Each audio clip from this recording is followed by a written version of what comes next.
where do you believe you go when you die? Yeah, I believe there's a place called heaven and there's a place called hell, and that it exists beyond us. And it's hard for us to fathom because we've only lived in time and space. It's like a goldfish living in a bowl, asking that goldfish what's the skies like. Yeah. You're asking them outside of their entire frame of reference. So eternity's outside of our frame of reference. It doesn't mean it's not there. Just because I haven't experienced it doesn't mean it's not there.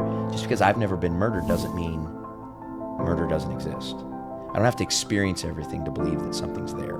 Now, the number one reason I believe there's a heaven and there's a hell is because the man who rose from the grave told me so. Test. All right, perfect. We're good. We're live. All right, Dallas, Texas. We're here with a new guest. I've got Brandon Smeltzer joining us on the podcast. Mitchell Briggs, of course, as always. I'm excited to bring Brandon Smeltzer here on the podcast because we're going to discuss faith, leadership, life, business. Most of the time we talk real estate, we talk business, but this is the man that brings the foundation to business. This is his expertise.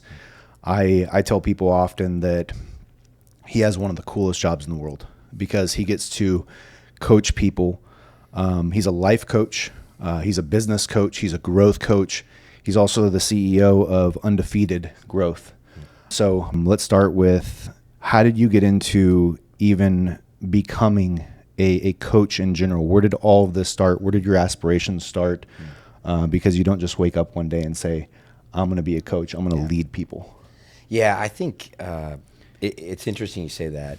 If someone wakes up early on in their career and says, I want to be a consultant, I want to be a coach, I think it should raise cautions or flags because to how will we coach people? How will we consult? What have we learned? What have we gained? What have we earned in our own world?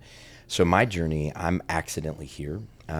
Although I don't believe that anything's by accident, I'm accidentally here. Yeah. My journey started as a junior high football coach at a school in Dallas-Fort Worth, and it really started with, first of all, I had a sense that my life was for a purpose to help people, and so I got into education early on. And as I got into education early on, I did what you're supposed to do in terms of coaching. I treated kids nice. It was a faith-based organization. So we, quoting scripture, praying with kids, not cussing at kids, not yelling at kids. Yeah. And I saw a great problem that after all the time invested in the kids, I don't see any difference in their lives. They're doing the same things, they're thinking the same things, but we're winning a lot. So we're winning on the field, but they're not different as people and their character and growth. And so I had kind of a watershed moment, a season of I was probably 26 years old, and I almost got out of sports coaching altogether because I thought I didn't get into it. I got into it to see people's lives changed and to help people. But these kids weren't different despite the hours, and that I was doing what I was told to do. This is the right thing on how you're supposed to make a difference. Yeah. Let me give a caveat here. One of the great challenges that we have is we think mistakenly that we can change people's lives just by giving them information. Now, knowledge is power and there's power to it, but I can know all the right things about how to be a great husband, but if I don't do them, nothing changes. And so I'm working with these young men, and I thought, I've got to change something about my approach. I can't just tell them truth. I have to help them live it out. And so I developed this really, really, really simple, and I'm a man of faith. There's a boundary too. You don't just start implementing your own rules and protocol, right? There's a boundary because you're working for a company, and that company has protocol. So even before you take that approach, are you speaking with the leaders of that organization about your approach? Well, yeah, actually, it's interesting you mentioned that. What prompted this conversation was the senior leader of the organization calling me into his office and saying, Brandon, I'd like to promote you here, ... but I can't. Wow. And as a 26-year-old guy who is confident and passionate, I played college sports, and I walk in and he says, I would like to promote you here. And I'm thinking, yeah, it's about time. Let's go. Let's go. I've been waiting, baby. Yeah. And then what's the offer? What's the offer? What's up? Where do I sign? And then he dots me, and he said, but I can't. And he laid out 2 or 3 really specific things that were flawed in me on how I was interacting with parents at our school. They were perception-based things. Right. And he said, I can't promote you until this changes. Basically, he called out a growth need in my life. And I spent the first week after that kind of all in my feels. Like, that jerk doesn't even know all I do, and doesn't even know how much I work around here, doesn't even know the hours I put in. Right. And I turned, and then, finally my wife looked at me. I was newly married at the time. And she looked at me and she said, yeah, but the only question that matters, is it true? Was it? And as I wrestled with the question, it was true. I could see why parents were thinking the way they did about me, about misperceptions. And so what happened was, I spent the entire summer going into the coming fall I want to see people's lives changed. And I have a sense that if I'm going to see kids' lives change, something has to change in me. And so what came out of it, I'm reading books, praying, I'm meeting with, advisors and counsel in my life. And what came out of it was a very simple growth process where I was going to help young men. I was going to define a very simple truth to those athletes, that success in life is determined by our relationships. And if our relationships are successful, we're a success. But if our relationships are failing, we're a failing. Redefining success away from what the world says a man is successful by: how much money he has, how much sex he gets, how much he's accomplished, what he has on the wall, what his wife looks like. All of those are earthly things that all go away. Yeah. I've never seen a man. I've seen tons of people on their deathbed and getting to walk with people in the last hours of their life, and none of them have asked for work accomplishment. They've all asked for people. Right. They've asked for the people that matter the most. Right. And realizing that success in life is determined by relationships. There's a book that really inspired me. It's called Seasons of Life by Jeffrey Marks. That inspired me. It's about a football coach in Baltimore. And I said, okay, so he has this challenge he does with these kids. What if I could take these kids and have this truth, but instead of talking about the truth, what if I required them to act on it? Like, what if I made them move their feet on it? Right. Not that I'd go home and make them do the dishes or anything like that, but what if I held that up and said, you're going to commit to an action, you're going to do it, I'm going to hold you accountable, and I'm going to commit to an action to change my perception with parents, and we're all going to grow together. And I did. And I set out that first season, and by the end of the season, instead of having boys who I had talks with and heard the truth from me, I had boys who were trying the truth. They were trying things that mattered. This is a seventh grade football team. Seventh grade football. And is how all of this started. All of this started. Yeah. Your business today grew on the foundation of growing with a seventh grade football team. Yes. Seventh graders taught me how growth works. And what I saw, a mom came to me at the end of the season, she's weeping, and she said, I gave you a boy, you gave me back a man. How did you do that? What was it? She's in tears. Damn. And I'm going, something's... Right, and I had boys that were doing the dishes without being asked with a good attitude. And if you've been around a seventh grade boy, that's like, some people call that borderline witchcraft. Like, I mean, like, and I'm not telling them to do it. I'm not going, okay, boys, everyone's going home doing the dishes and you're gonna come back and report. It's not that. All I said was, we're gonna be successes in our relationship. We're gonna embrace where we are. It's okay to be where we are. It's not okay to stay there. And we're gonna do small actions to change the status quo. We're gonna control our controllables. That's it. And that kid said, well, mom gets upset with me about the dishes, so I'm going to take her frustration, I'm going to interpret into small actions, and I'm going to start doing those actions. And I created an environment with our team where we celebrated that, and that they were accountable to their teammates. They were accountable to teammates, and we celebrated along the way. And boys started getting new habits and new patterns and new sequences in their lives, and they started getting new outcomes in their relationships. And parents started to get attention. So rinse, wash, repeat. I'm coaching, and I think, man, I got this thing for sports coaching. It's going to change sports coaching. Right. And what was interesting was, are you winning though? We're winning. We're winning more because the measurement is not always winning. I ask you, were you winning as well? But really, there's several measurements. But the most important one is what? So winning. And let me step into business here. In business, there's a false dichotomy of do I grow the organization with production, or do I grow the people? And that's not a dichotomy that has to exist. Like, we can grow the people and the organization at the same time. So the boys, I came from a college athletic background, so I know how to discipline practice. I know what a good practice is, what a bad practice is. I came into the industry with that. So my early years, I saw a lot of success on the field. In fact, that year that was a crisis year for me that prompted that conversation, we were undefeated that season. We went 10-0 in that season, and our closest opponent was like 19 points. I mean, it wasn't even close. But the problem was the boys weren't any different. So we were winning on the field, and we weren't winning in the ways that really mattered. Now, the answer to that is stop performance. Let's just pour into character. No, that's not the answer.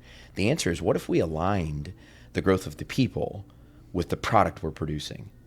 What if our practices were just as clean, just as tight, just as effective, just as efficient, and just as intentional toward their growth areas in their performance? And what if we really helped the people grow as well? What if I harmonized the product with the people? And I didn't have that vocabulary back then. I do have it now, fortunately, as I've repped this process a ton. And what I found was the kids played harder for me.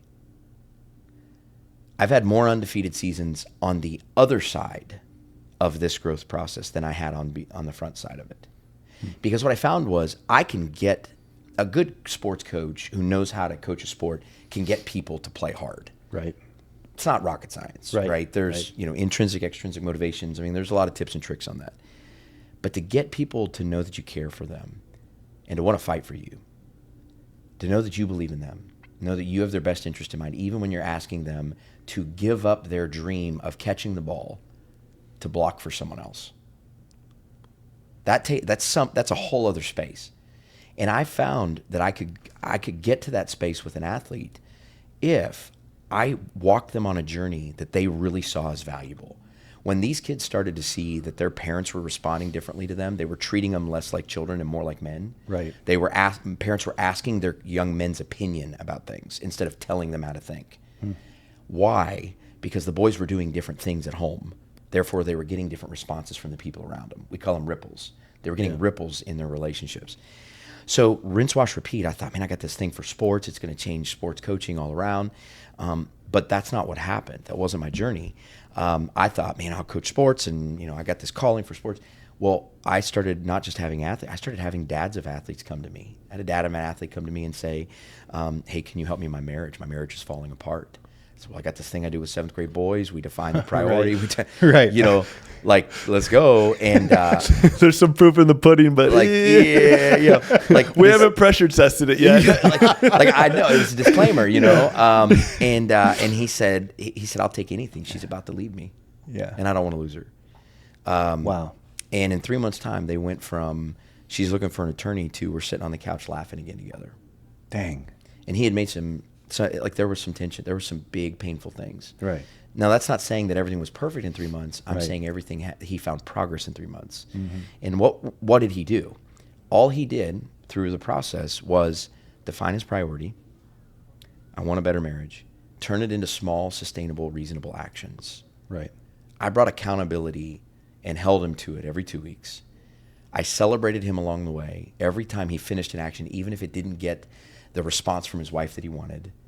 And I helped him reflect to make sure that the actions were on point. And when we needed an adjustment, we made an adjustment. And we walked the process. So powerful. The guy's still married to this day. Okay? He's still married to this day. And so I went, wow, maybe this is like a men's thing. Maybe I got this thing for dudes. Right. Well, then a dude came to me and said, could you do this for our business? And I thought, I got this thing I do with 7th grade boys. And he said, let's try it. He said, now his was a pure business production standpoint. It wasn't like a faith-based place. And he said, could you come with our executive leadership team, help us identify some of the gaps? We can't get over the hump of a certain performance level. It's a service company. They had about 100 contracts at the time, which was very respectable. We had built the business. And he said, could you help us grow? And I said, well, let's try. So after a series of questions of surveying where they're at, asking them questions, we had identified a couple pain points. And we translated those pain points into defined priorities. And then we took those defined priorities and turned them into small defined actions. And then I brought the accountability, reflection, celebrate. You're kind of catching a pattern here. Right. And in a matter of 6 months' time, they doubled their company. They went from 100 to 200 contracts in their company, which what was interesting was when we started the journey, I literally asked them the question, if I doubled the number of clients you have today, what would happen to your company? And he said, we'd shut down. We couldn't facilitate that. I said, well, that's a problem. Let's figure out why. And at the end of that long list of whys, we found really 3 sticking points that was harming their growth. And then I leveraged the mechanism of growth that we now call the 5 pillars of growth: priority, action, accountability, reflection, and celebration. And we mechanized that around their team, the priorities they needed to grow. And we just worked the process over 6 months, and they realized a significant amount of growth. To this day, this was about 9 years ago. To this day, that business leader and we have active conversations, and he'll call me and say, hey, I've got a growth issue here. Can you help me navigate through, help me turn this into a plan? And his company will forever be etched in my heart because he's the first person who took a shot. Right. He took a shot at me, and he believed in me. Like I believed in those boys, he believed in me. And it opened up, and one business turned into another, and now I stepped out of that school, that organization, to do this full time, because what I began to see is teenagers aren't the only ones who need to grow. That's right. A lot of CEOs out there are grown-up versions of teenagers. Yeah. That's what they are. That have never been shown the process. Yes. I mean, even myself. Yeah. Until we got together and in our organization too. I mean, Yeah. your process. What's incredible about your process? We just went through the pillars of growth today and went into depth on mentorship. Your process can be applied to business and life. Yeah. And like you just said, you took a 7th grade team and changed their lives. You took the father of the 7th grader and changed his life. And then that father told another business CEO, and then you changed that business all through the process. And in fact, you didn't change the business, they did. Yeah. You just guided them and mentored them along the way. Yeah. Yeah. That's what's killer. That's what's incredible about your process. I appreciate you saying that. One of my favorite things about coaching, whether it's working with a team like yours or working with an individual executive leader in the different areas that we lead, I love when someone in our process, toward the end of the process, they look and they thank me, and they'll thank one of our coaches. We're now a coaching body we have 8 growth coaches. We're growth coaches, and underneath the banner of Undefeated Growth, we come from different leadership domains. I happen to come from a leadership domain of education. We have coaches that come from the medicine domain, owning business leadership, entrepreneur leadership, medical device sales, a whole bunch of domains. One of the things, my favorite thing is when someone says thank you. Like, thank you. This changed my life. This changed my work world. I like to look at them back and go, why are you thanking me? I did none of your actions. Your status quo is different because you did the actions, not me. So when I walk into a growth room, I've realized, and allow me to opine here on the growth process, in our education system, we've defined growth as the acquisition of knowledge. If I can just tell you more stuff, you've grown. Right. Guys, we have more information, good information available to us than any generation in human history. YouTube. If I want to know how to set up a podcast, there's a YouTube video of it. If I want to know how to rewire my house, there's a YouTube video for it. I have access. What makes a difference is not what we know, it's what we do with what we know. That's right. We don't have a knowing problem, we have a doing problem. I know there's people out there that they lack education, they need it. Like, knowing is a great foundation. But it's what we do with it that really matters. And that's liberated me so that I can sit across the table from a CEO or a 7th grade boy and say, if you want your status quo to be different, it's on you. But I can help you get there, but you're going to have to do the actions. I can help you define the right actions, but you're going to have to do it. And then they get to come back and go, yeah, things are different. What do you see as some of the biggest struggles with people who want to change their life? Because when I say change their life, I mean, you could pick anything. Change, that could mean change their business. That could mean change their habits. Yeah. What is the biggest challenge that you see when you meet people that want to change their life and you come and you encounter them and you've got this process that works, but like you said, they got to do the work. So what is the biggest challenge that you're recognizing? Okay, so good question. And I'm going to speak in broad generalities, and I'm going to be wrong in some instances, but I'll be right in a big scale, in a big sense here. One of the biggest things I see people lack is they don't know how to think small. Yeah. Not big thinking, small thinking. Yeah. I could line up 50,000 people who are going to write a book, start a business, retire at 50, big. They can tell you the BHAG. Like, they know the BHAG. It may not be as clearly defined.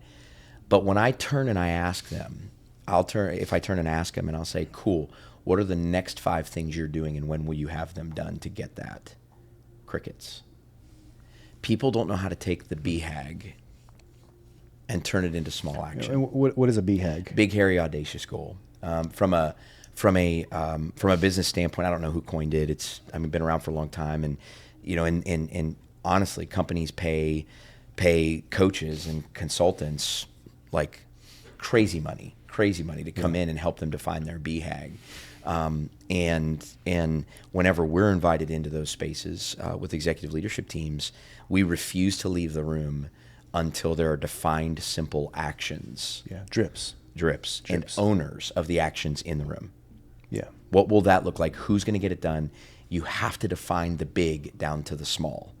Because if you define the big down to the small, you're a marathon runner. You know this. You don't define the marathon by the whole. You have to define it mile by I wish mile. I could say, hey, I'm going to just run this marathon, but unfortunately, I got to drip every day, every week. We don't know marathon thinking, and it's so many people have said we live in an instant society where I get what I want now. Microwave society, which fights against the growth process. There's a difference between quick growth and lasting growth. They're not the same thing. Yeah. Quick growth can be obtained by buying something. I want to go buy another business. I want to double my company size. Okay. Well, you take a terrible business, a terrible fast food chain.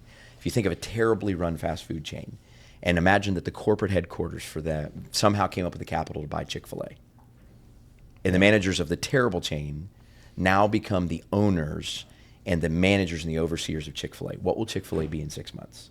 Yeah. A bucket. Because a bucket of chicken. Yeah, a bucket of chicken, right? It'll in 6 months' time, in a year's time, in 5 years' time, it will stop being what it is. Because what happens is, man, you can quick grow, we can buy in, but quick growth lasting growth doesn't work that way. Lasting growth is always you pay a price to replace something. Yeah. You have to replace thinking. You have to replace habits. So what happened for me personally and how I arrived at this, I didn't go read this in a book. Now, don't be surprised if you'll read books about growth or about growth and development and find whispers of what I'm saying. Because I believe that what I'm sharing is universal truth across the world. Yeah, I didn't invent this. I didn't invent growth. Yeah. We're trying and we're striving to define it in the simplest possible terms so everyone can access it. That's right. So a single mom can access it, and so the CEO of the biggest company can access it and take it to the lowest common denominator in the org chart and hand it off and it be used. What good is something that can only be accessed by the elites and by the top of the top? So from lasting growth standpoint, something has to be paid and there has to be an exchange to where old has to be replaced. And lasting growth happens when we do the reflective process of going, I'm doing this, I'm getting these results. This would change the dynamic. Let's rep this, let's drip this, and let's do it for 3 months. Then let's see where it gets us. And what I learned from that and what changed in my status quo then becomes lasting growth. Instead of just writing a quick check, and one of the bigger organizational mistakes I see, is people try to buy growth into their organization. They see something that needs to change. Or they try to buy something to change their life. Yeah. Set business aside. Yeah. Right? They're trying to fill this gap Yeah. or this hole in their life, and they are trying to fill it with a distraction. Yeah. Whatever it is, whatever you're fighting. Yeah. There's people, not so much anymore, but 10, 15, 20 years ago, homes were littered with dusty, whatever you call it, treadmills. Oh, right. That someone got for Christmas. And either someone else was telling you you're fat and you need to grow, or we were telling ourselves I'm fat and I need to grow. Right. But someone was telling someone something, right? Yeah. But the old habits stayed my present habits, and therefore, So the mechanism. I want to bring something so important to this conversation, and you're a great person to ask this question. When you're talking about changing your life, Yeah. How does faith play a role in changing your life? Yeah. So I'm glad you asked that. I'm not a person. I don't believe that whatever I believe about myself is true.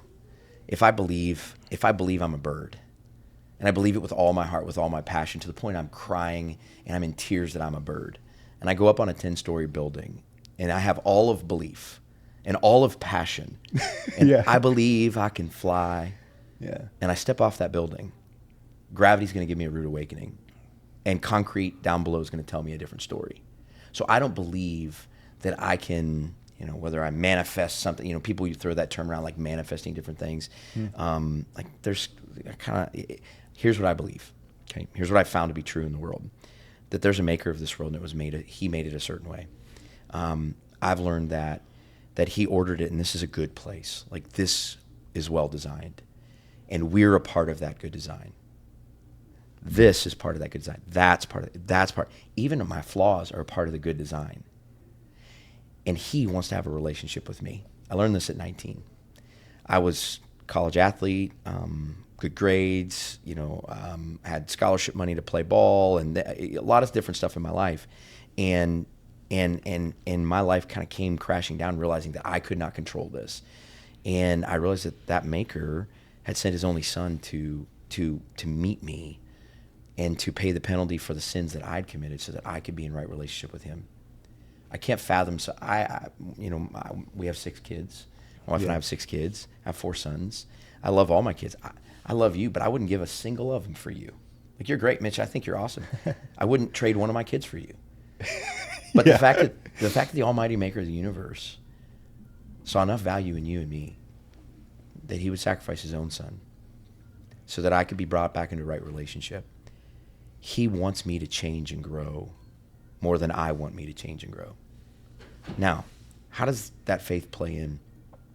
I believe that wherever a person is in their faith journey, whether like there's no God out there, or I know him and he and I talk all the time, wherever they are in that spectrum, we can change things. We have power put inside of us by our Maker.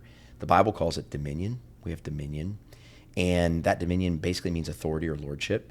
I can take authority over certain things in my life, like my personal fitness. I go to the gym, I just put it in my calendar, I'm taking dominion over it. God gave dominion to every human being on this planet. And we use our dominion, either we use it for ourselves or we can use it for our Maker. For the kingdom. For the kingdom. And for the kingdom of God, and that there's this bigger thing going on, and we're a part of it. And here's how I'm using the dominion. Because of how God sent his son to rescue me from my sin, and they are millions of sins, because he wanted me to be in right relationship with him. I know he's given me dominion. I'm going to use the dominion in me to take the gifts that God has put inside me to help other people grow and change. Sometimes I'll sit across the table from a CEO or a leader who opens the door and says, Brandon, can we talk about ultimate things? And the answer is, heck yeah. Yeah. And sometimes I sit across from people and go, please don't mention that at all. Okay. There's still growth that can happen. Yeah. Like there's little d dominion over me in the workplace, and there's capital D dominion. Where are you going when you die? And when you stand before God. And where do you believe you go when you die? Yeah, I believe there's a place called heaven and there's a place called hell, and that it exists beyond us, and it's hard for us to fathom because we've only lived in time and space. Like it's like a goldfish living in a bowl, asking that goldfish what's the skies like. Yeah, like you're asking them outside of their entire frame of reference. So eternity's outside of our frame of reference. It doesn't mean it's not there. Just because I haven't experienced it doesn't mean it's not there. Just because I've never been murdered doesn't mean murder doesn't exist. I don't have to experience everything to believe that something's there.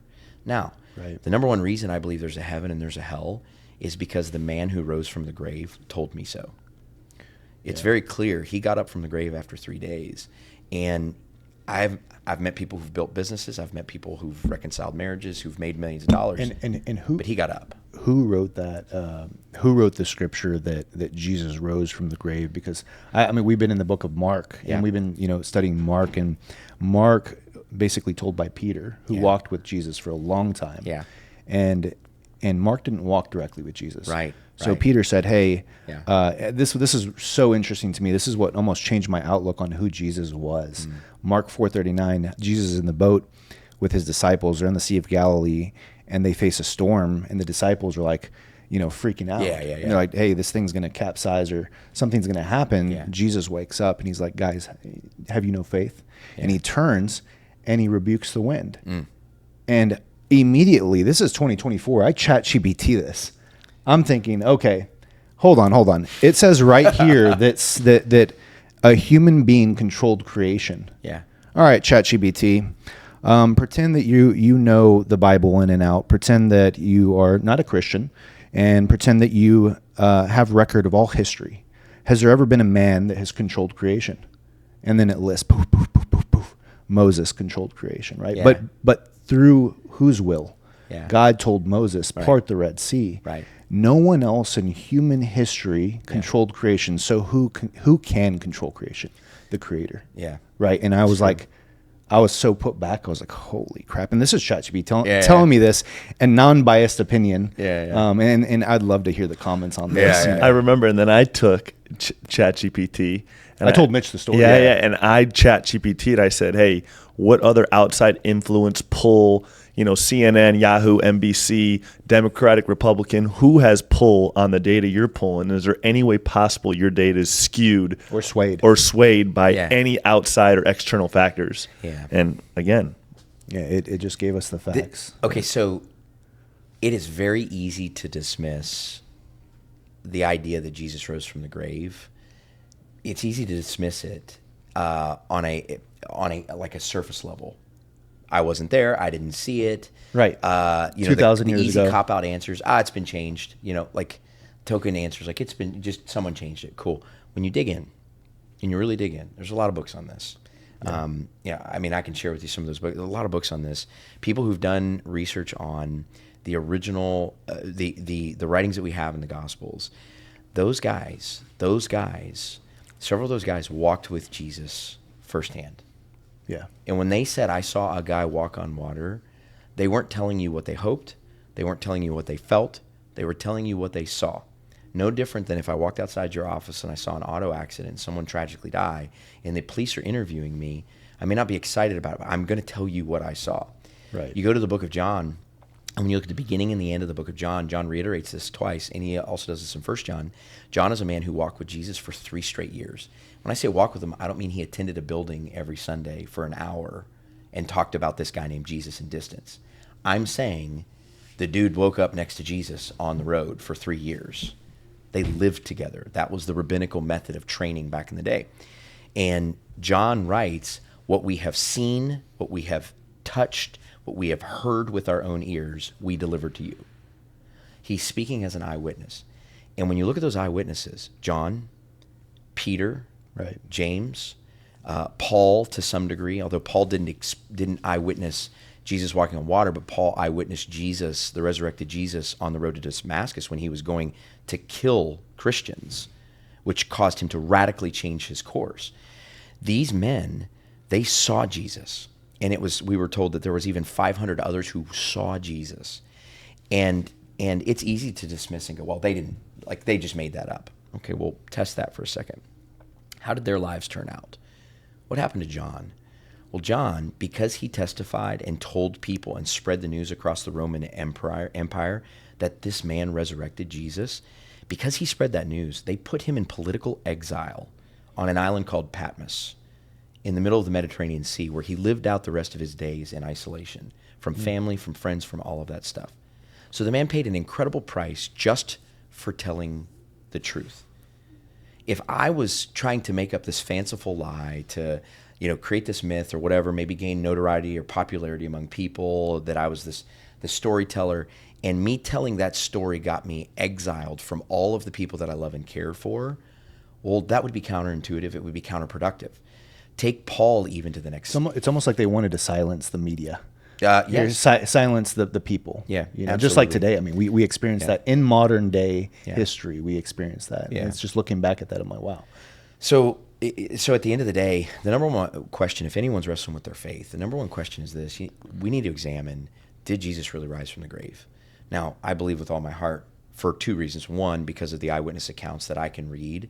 I can read Paul's eyewitness account. I can read John's eyewitness account. I can read Peter's eyewitness account through Mark and Luke, and I can read Matthew's eyewitness account. Matthew saw the resurrected Jesus, and he told us about it. We have his writings captured. But there's another really important reason that I believe in the resurrected Jesus. It's because I've encountered him. He's met with me. There have been times where he has surprised me with his presence. I've seen certain things. I've experienced certain things that left me speechless, that left me stuck, that left me reevaluating who I thought was really the center of this universe. I remember the night that everything changed for me. I'm 19 years old. And I was on this sin pattern, self-destructive pattern in my life where it was all about me and I was hurting people in the path. And it all kind of came crashing down, came to a head, and I realized that I was messing my own life up. As much as I was trying to change it, I was the problem. The problem wasn't outside me, the problem was inside me. By the way, the sooner we recognize that the problem of this world is not in the world, it's in us. It's in the shoes I'm wearing, it's in the shoes you're wearing. Right. The problem is in me. I'm halfway to a solution. The faster we can change our lives. Yes. As long as I think that the problem is them,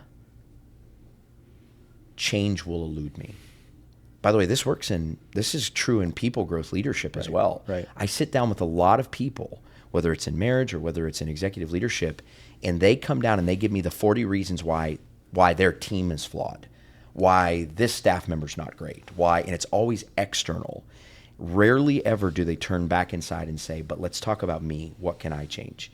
And when I'm in a coaching session, I'll say to someone, now we can talk about that person. That's great. And that's important context for me to help you grow. But I only coach people at this table. And if that guy's not at this table, you and I are only getting growth actions, only you and me.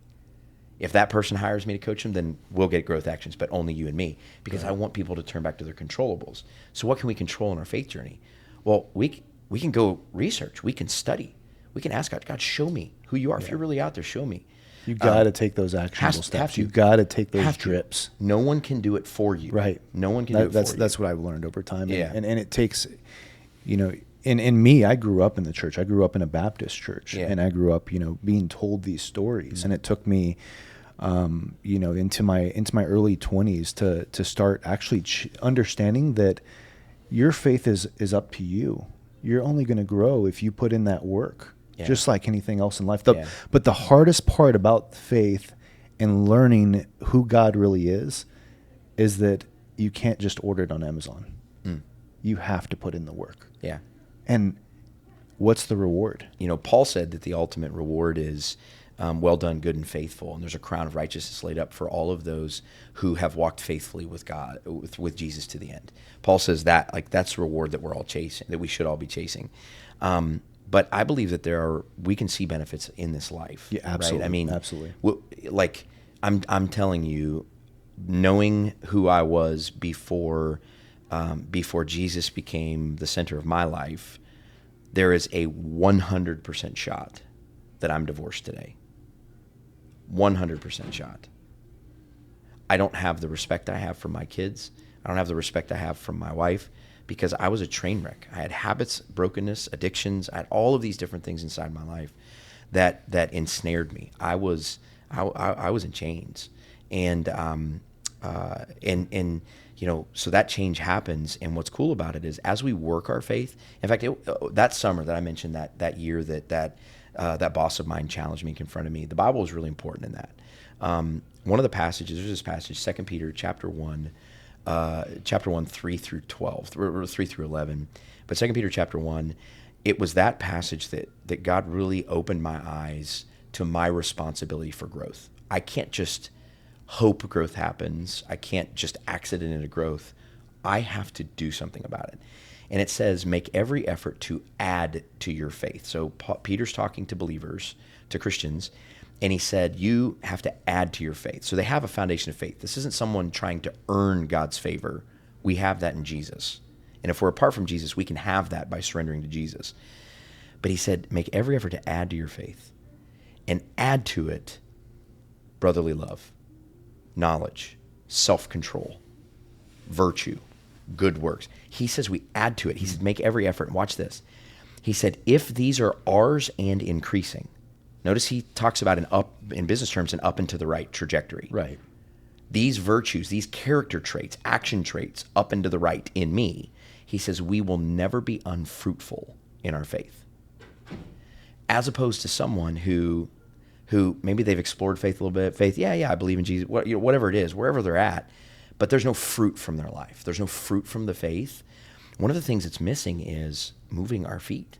And so when you talk about work for it, what I hear you saying is not, I got to work for God to love me. What I hear you saying is, I've got to take steps to cultivate this and to mature this inside my life. Yeah. Which the spiritual growth journey and and the personal growth journey and the leadership growth journey and the executive growth journey and the organizational growth journey, it all works the same. It's Right. all in the same processes. Right. I'll tell you this. In order for someone to grow at a basic level, something has to die. Their ego. Until a person's ego dies, they cannot grow. They'll stay the same. They'll blame others. They'll stay where they are. Now watch this. If someone's going to grow spiritually, two things have to die. Jesus, an offering for our sins so that we could be right with God. And second, my ego. Until I realize I have a desperate need, I'm hopeless without him, I'm going to stay right where I'm at. And it's true on every level of a human being. So many questions, Mitch. Man, yeah. I'd love to hear your question. November 21st, 2022, I actually, Yeah. I knew you previously, Yeah, but yeah. I started my journey with, Yeah. I called you my Christ coach. Actually, that's what I would refer to you as. Yeah. Oh, that's my Christ coach. That's my Christ coach. But I would just say to all business owners and individuals that are tuning in today with Undefeated Growth, I think that what me and Caleb have learned is you can have all the processes and procedures in the world, but without growing people, your business is going to struggle to prosper. Yeah. And taking it a step further, it's the same thing. Like, sit here today, 9 companies with Caleb, and November 2022, I hired you to come on and kind of walk that journey with me. Yeah. Because, myself, I've struggled with addiction. I've struggled with, all the worldly things we all do. Yeah. And I come back to that same empty spot, and it's like, okay, man, something's not. Something's missing. Something's missing. And what I find to be true every single time is when I open up the Bible, Yeah. and I start just putting in even in the slightest effort Yeah. towards my faith, that thing that I think I'm missing, Yeah. it's like, oh man, there's something here. Yeah. So there's times I wander away from my faith, Yeah. and there's times I get so far away from my faith. Yeah. But I can honestly say, 31 years old, sitting here, when I always come back. I come back, and I'm like, man, there has to be something else here. There has to be something else here. Yeah. So I mean, I earlier you mentioned something too, and I guess this is where my question's at. You said you got rejected your ability to be promoted, right? If you don't mind sharing, what was that perception that turned out to be a reality? Yeah. That didn't allow you to be promoted. Yeah. Yeah. Man, thanks for asking. I'm an open book. And unless I'm willing to kill my ego, I can't tell others to do the same. Right. So I was 26 years old, teaching high school. And the perception that I had created at the school was to parents that I knew how to parent their teenager better than they did. I'm 26. You told them that? No, but that's the perception. Oh. And perception's reality. Perception is reality. And my boss graciously called it out of me. I'm very grateful to him for loving me enough to not move on from me. Right. Without giving me a chance to change. I'm so big on this. We live in a world, whether we realize it or not, where redemption is possible.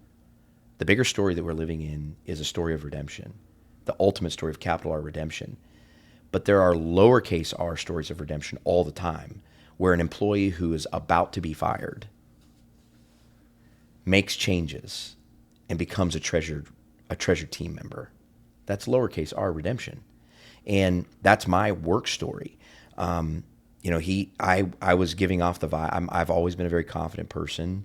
Probably comes from my athletics background. Some of that's a strength and some of that's a weakness.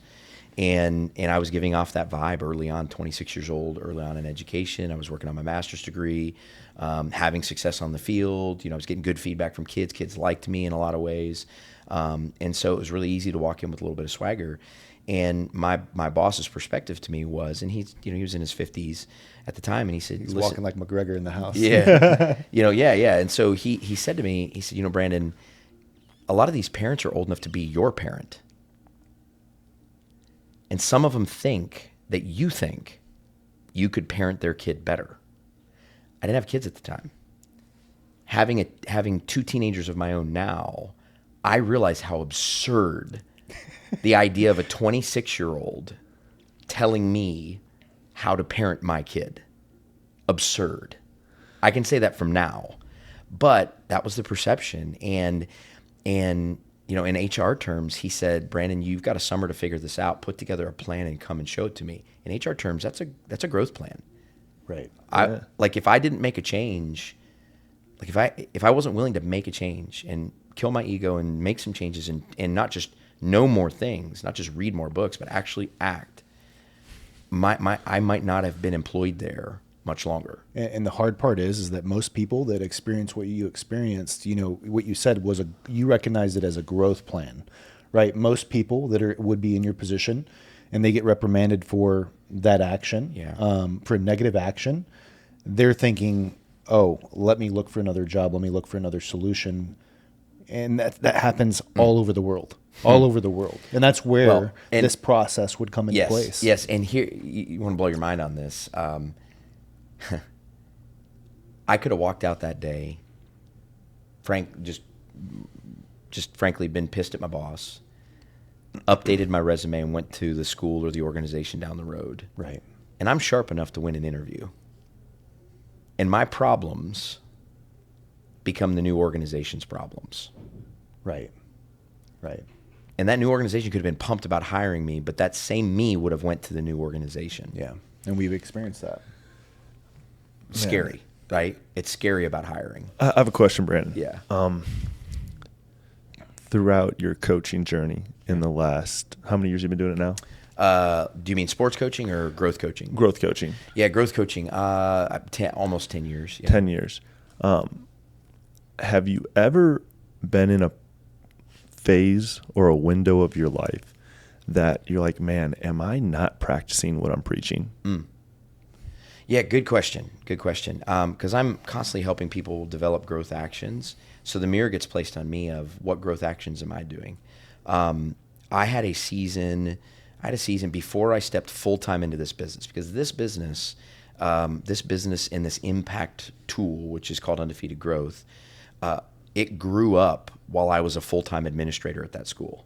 By the way, do you know what my role was at that school as a full-time administrator? I was overcharge of parent education. The same man that said, you're about to leave, because of the growth in me, deployed me to help coach and mentor parents. Wow. Okay? Talk about full circle. We live in a story, like there's redemption in stories out there. It's possible. Right. So mine's a story of redemption. And this business grew up from that. And I had a really hard season while I was an administrator at that school because of the stuff that I was assigned to, where we were in our family. And I literally had to pause growth coaching, and I didn't take on any clients, any partners for about 6 months, 8 months, as I worked through certain things. And I'm not a licensed professional counselor. I've had counselors. I love counselors. What I do is, what we do at our organization is different. We complement what counseling is, but we're different. And I had to pause just because, man, I was an empty tank. I mean, I'd walk into rooms and I was running on fumes, and I'd go into rooms and people didn't get the best of me. They got leftovers, and I had to pull back. But that season of pulling back was also a catalyst of stepping out. I love it. Because some of the things that were draining me so much, that were draining my energy. Yeah, we had those conversations. Yeah, you and I walked in it, right? Yeah, and just fatigue that I was feeling, and energy loss that I was feeling, and what brings me energy, and what's, sometimes, yeah. I want to wrap up with one more comment on that, because a lot of people that watch my content, especially just because my journey, I started young, I started businesses young. A lot of people were like, how, what? And even Mitch, he was a teenager when he started business too. I think he was 15. The most common question that I get asked, and that I'm going to ask you too, is what made you finally go off on your own? Yeah. What was the catalyst, like you said? What catapulted you to finally take the leap? Yeah. By the way, the leap is really sexy. Everyone watching this, there's an adrenaline rush of taking the leap. Right? But let's not forget that every leap has a land. and some Right. landings are harder than others. And Like the bird scenario. yeah, you got to take the leap, but you got to stick the landing. And we're several years into full time into this, and I believe we're sticking the landing, and our organization's growing, and our partnerships are growing. So what did it? It was always a hope inside me, and it was always a possibility, because I'd leave a coaching session with the leadership team, and I'd walk out after an hour with that team, or 2 hours in a strategic leadership training or strategic planning session, and I would, though physically tired, I was emotionally overflowing. Like, I was walking out, like, my energy level so high, though physically tired.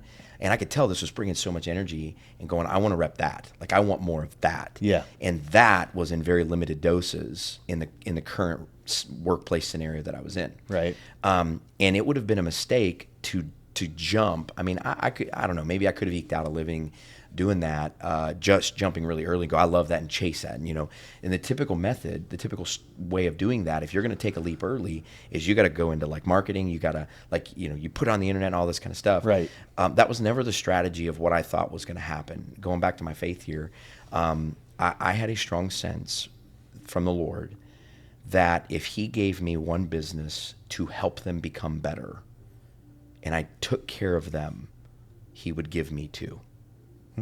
Them being the school.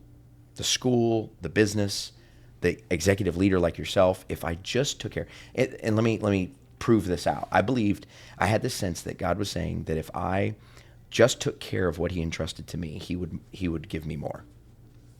He would give me more to take care of. Right. If I could prove faithful in a little. 1 to 2, 2 to 4, right. 4 to 8. Okay, so now let's play this out in real time. We just got out of a session with your 8 senior most leaders in this company that you started. It's not your son, but it's your baby, right? I mean, and you guys care about this. But you invited me. How that journey went, go back 4 years ago, and you and I are in a less formal coaching journey for 6 months together. We're in a coaching process. And then it led to a coaching process with you Mitch, when you brought up to Caleb about certain things, and then you invited me into that space, and we walked through that space together. And then fast forward another year, and it led to one of your executive leaders in a coaching season. And then fast forward that another 6 months, and now you've invited me in with 8 of your senior leaders. You see how this works? From a tipping point standpoint, I took care of who was entrusted to me. Whether it was a business, whether it was an individual, and we just took care of those people. One of the things I'm proudest about, one of the things about Undefeated Growth that I'm proudest about in the history of our company, our renewal rate with organizations we work with is in the 90 percentile. So if a company invites us in for 6 months, 90% of the time, they're inviting us for another 6 months. Not because we want them to become dependent, it's because they see value in what we're doing. And so we set out from the very beginning that we will take care of people well. Now, that slowed down growth because I early on had to figure out how to help people well. What's our offer stack? Yeah. What do we bring to the table? And, hey, Brandon, can you? And early on I would say, sure. But now I say, hey, Brandon, can you? Well, these are the 3 things that we do with exception. Right. This is what we do with exception. And so it's all increasing that. So the tipping point for me, I remember it was between a January and a May several years ago, and I was working with a couple businesses and a couple individual leaders, and the revenue from it was great. I mean, it was side money. I mean, we were repainting the house. It was awesome. And it was a blessing to us. But what happened was 3 other businesses came to the table and said, hey, could you? The existing business said, hey, would you double who you're coaching 8 of our leaders? Could you double that to 16? And 5 schools from 4 different states called me and said, could you coach us in some leadership capacity, in some different leadership capacity? And all those invitations came from January to May. And in a 5-month period of time, and I'm looking at what they're asking me to do, and I'm trying to place it on my calendar. I had some permissions from my boss, the same boss that almost let me go, right? To say, yeah, you can go to that business on Tuesday. Just make sure you comp time and just stay with me, baby. Just stay with me, right? Just give me some time. And I'm very grateful. Like he allowed me, and we tried to set up clear parameters early on, and but it got to a point where I was having to say no to stuff that my heart was jumping at, that was straight in maybe my gift mix, maybe my experience, maybe my leadership domain.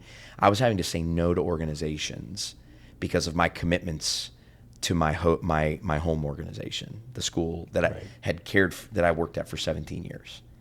And it was at that point when I looked at the two and I said, something has to give. Right. And I'm very blessed that, my wife she's wise.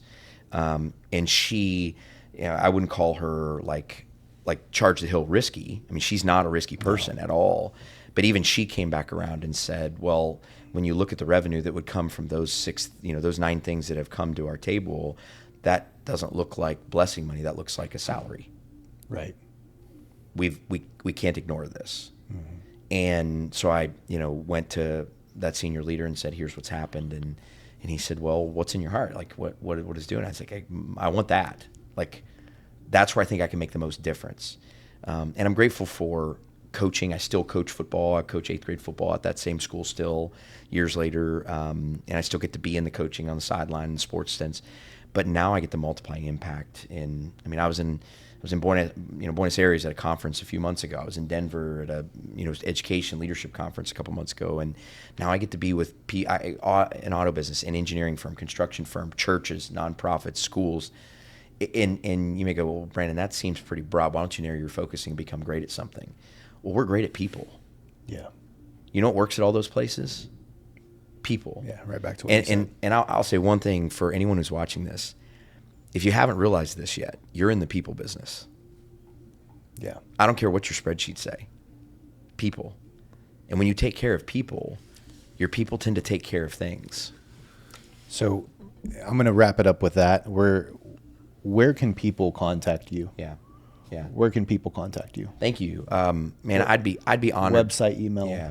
I'd be honored to have a conversation about growth. Undefeatedgrowth.com. Undefeatedgrowth.com. Yeah, we'll place a link right there. Yep. Thank you very much. And it would be an honor to look at your growth needs and help you develop a strategy around that and see if we can help you go to the next level. Brandon impacts nationally out of Grapevine, Texas. If you want to catch him on the sidelines of a football game, maybe we can see him there too. Yeah. Brandon, thank you for coming on. Yeah. This was awesome, man. Thank you. I hope you all enjoyed it. I want to see some comments. The favorite stuff that you heard today, we covered a lot of leadership, faith, which I loved. We talked about Jesus. That was awesome. And of course, your journey through business too, which is why we're here. We love business and we love to hear the journeys. Yeah. So thank you, man. We'll wrap it up. Yeah.